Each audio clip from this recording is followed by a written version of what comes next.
Hər vaxtınız xeyir, hörmətli izləyicilər. Bu video roliki mən Azərqazın rəhbərliyinə müraciət edirəm. Hörmətli rəhbərlik, bax görürsünüz, qaz idarənin əməkdaşları gəlib, bunu belə kəsib.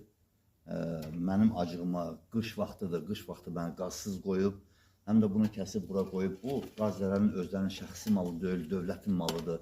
Sayğac da dövlətindir. Bunu kəsib belə söküb bura qoyublar. Bunu bu gecə burada qalsa, neçə gündür belədir, bu qalsa belə dəmir yığanlar bunu götürüb oğrayacaqlar. Oğrasalar, bunu mənim belimdə qoymaq üçün, mənim boynumda qoymaq üçün bunu naroşni spesialni eləyiblər, qəsdən eləyiblər. Bunlar qəs eləyənlərdirlər. Qış vaxtı qaz kəsmək, bu qəs eləməkdir. Azərbaycan dövləti hüquqi dövlətdir. Mən inanıram ki, bu dövlət bunun qayğısına qalacaq, vətəndaşın qayğısına qalacaqdır. Bunların qaz idarənin bunu eləyən adamların cəzasını verəcək.